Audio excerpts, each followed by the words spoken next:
वसई विरार की 3 प्रमुख समस्या सड़क, बिजली, पानी।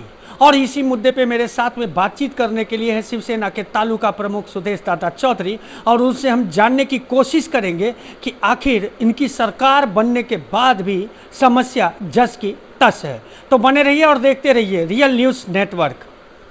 चौधरी साहब नमस्कार। नमस्कार। क्या कहेंगे, आपकी जब सरकार थी, मतलब चीफ मिनिस्टर शिंदे साहब थे, अब क्या हो गया? अब तो समस्या जो थी वो तो बद से बदतर बनती जा रही है। क्या कहना चाहेंगे? विधानसभा चुनाव हो के अभी 8 महीने हो गए हैं, तो और कौन सी घाई है कि आज ही काम होने चाहिए। हमारे जो महायुति के तीनों आमदार है इस तीनों विधानसभा क्षेत्र से, वो उनका काम कर रहे हैं और आने वाला जो पीरियड है उसमें मालूम पड़ेगा कि क्या काम किए हम लोगों ने। क्या कहेंगे, आज जिस तरह से बिजली की समस्या, बिल बढ़ा हुआ, लाइट कट होता है, उसको लेकर के बहुजन विकास आघाड़ी ने बहुत बड़ा मोर्चा निकाला था और अधिकारी ने वादा भी किया है कि मैं ये 8 दिन के अंदर काम करूंगा। इस पे क्या कहेंगे आप? देखो, पिछले महीने में हमने यहाँ के जो कार्यकारी एडिशनल कार्यकारी अभियंता है ईश्वर भारती, हमारा शिष्टमंडल के साथ हमने उनसे मीटिंग किया था इसी विषय के बारे में। ये तो हकीकत है कि यहाँ की बिजली की समस्या बहुत बड़ी है। यहाँ पे जो बिजली बार बार जाती है और लोगों को परेशानी उठानी पड़ती है, ये तो समस्या है और नागरिकों का असंतोष निश्चित इसमें है। सड़क की भी हालात वही है, उस पे क्या करेंगे कि किस तरह से फूलपाड़ा की सड़क आप देखिए बीच में जी। पहला तो बिजली का देखो, ये बिजली की समस्या है, ये आज की नहीं है। अभी जिन्होंने आज मोर्चा निकाला वो हंसने जैसी चीज़ है, क्योंकि इसमें हंसने की क्या बात है? पिछले 15 साल से वो आमदार है इस विधानसभा क्षेत्र से, और वही लोगों को बोलते फिरते हैं। उनके हर भाषण में बोलते हैं कि आशिया में सबसे ज़्यादा लोक संख्या किस क्षेत्र में बढ़ती है, तो नालासोपारा विधानसभा क्षेत्र में बढ़ती है। अगर ये हकीकत है तो आपने क्या नियोजन किया?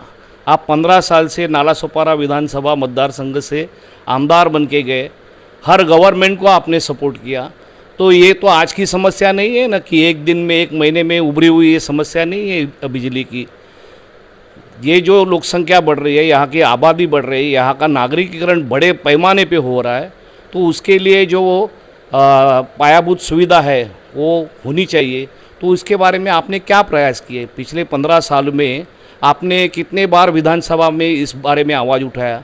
आप किन अधिकारियों से मिले? आपने क्या क्या सवाल उठाए? और ये जो समस्या है, यहाँ के जो सब स्टेशन है, स्विचिंग स्टेशन है, ट्रांसफार्मर है, इसके लिए आपने क्या किया? आप तो बस खाली अभी लोकसभा इलेक्शन में आप बहुत बुरी तरह से हार गए। उसके बाद में विधानसभा में आपका पानीपत हुआ। अभी महानगर पालिका इलेक्शन आने वाला है और इसमें आपका अस्तित्व का प्रश्न है, इसके लिए आप अभी रास्ते पे निकले। लेकिन आज क्षितिज दादा ठाकुर ने खुद मन से कहा कि हमने 1700 करोड़ का जो प्रोजेक्ट लाया था बिजली के लिए, वो जो बिजली डेवलप हो, इसका जो विस्तार हो, तो उसके लिए तो उन्होंने, अधिकारी ने हाँ में हाँ मिलाया। उस पर क्या कहेंगे? नहीं, देखो ना, पिछले 16 सितंबर 2024 को चिखलडोंगरी सबस्टेशन का इन्होंने इनॉग्रेशन किया वहाँ पे जाके, और वहाँ पे बड़े आमदार जो है सम्माननीय हितेंद्र जी ठाकुर साहब, उन्होंने बोला कि देवेंद्र जी फडणवीस की मेहरबानी से ये सब काम हो गए हैं। आज उनका बेटा बोल रहा है कि ये सरकार व्यापारी सरकार है, व्यापार करती है। तो पहला तो इन दोनों में एक मत होना चाहिए कि बाबा क्या नक्की करना चाहिए। और रही बात सबस्टेशन की, तो सबस्टेशन तुम जो बोल रहे हैं ये आज की परिस्थिति है, लेकिन जब ये ग्लोबल सिटी बसी, याजू पार्क और एवरशाइन सिटी बसी, ये किसकी मेहरबानी से बेटे? और उस वक्त जो एचडीएल के लोग हैं, एचडीएल ने पूरी लैंड डेवलप की और एचडीएल ने लैंड बेची, तो एचडीएल ज़मीन उनका देना एमएससीबी को उनका कर्तव्य था, उन्होंने वो नहीं किया। आप उस टाइम पे आमदार थे, तो आपने क्या किया उसके लिए? आपने भी कुछ नहीं किया। क्यों नहीं किया, इसका जवाब लोगों को दो आप। क्या लगता है, आज जिस तरह से महावितरण के अधिकारी क्षितिज दादा के सामने ही वादा किया कि मैं ये अगले मंगलवार तक पूरा करूंगा, तो क्या ये काम नहीं होगा? बिजली समस्या दूर नहीं होगी?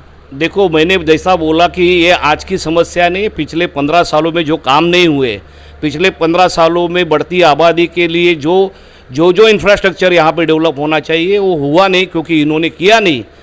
ये हर गवर्नमेंट में गवर्नमेंट के साथ रहे, लेकिन इन्होंने अपना खुद का निजी काम किया, लोगों का कुछ काम किया नहीं, ऐसा मेरा आरोप है।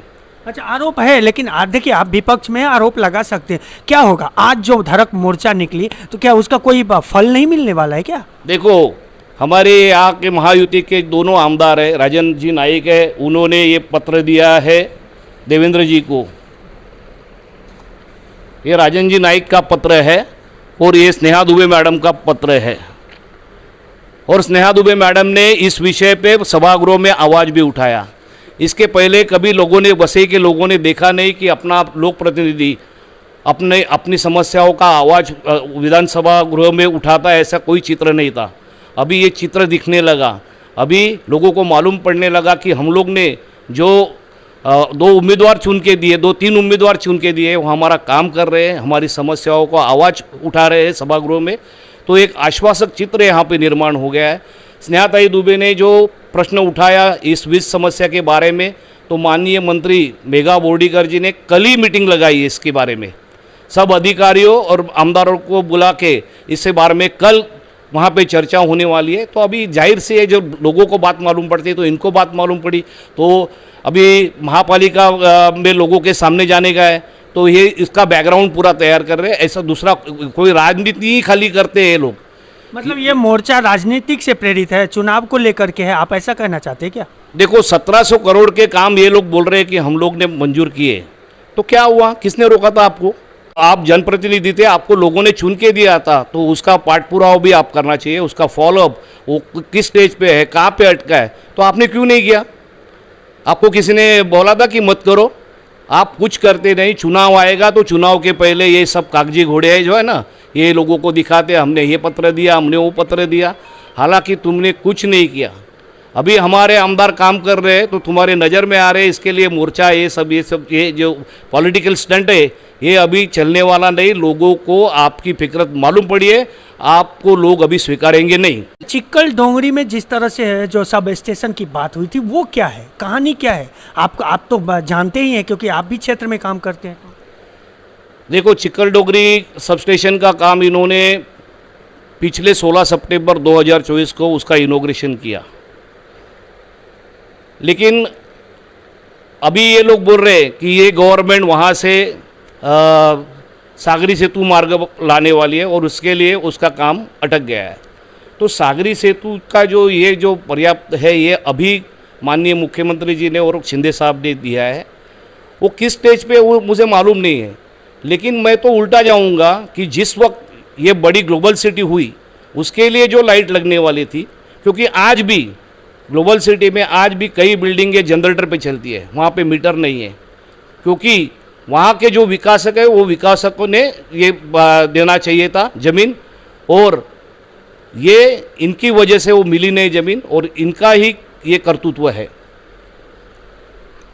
तो देखा आपने सुदेश दादा चौधरी जो शिवसेना के तालुका प्रमुख है, और फिर किस तरह से उन्होंने इस चीज़ के खिलाफ कि उन्होंने अगर 35 साल राज किया तो क्या किया, सुना ही आपने। आपकी क्या प्रतिक्रिया है जानने की हम कोशिश करेंगे। हमारे चैनल को लाइक, सब्सक्राइब और शेयर करना ना भूलें।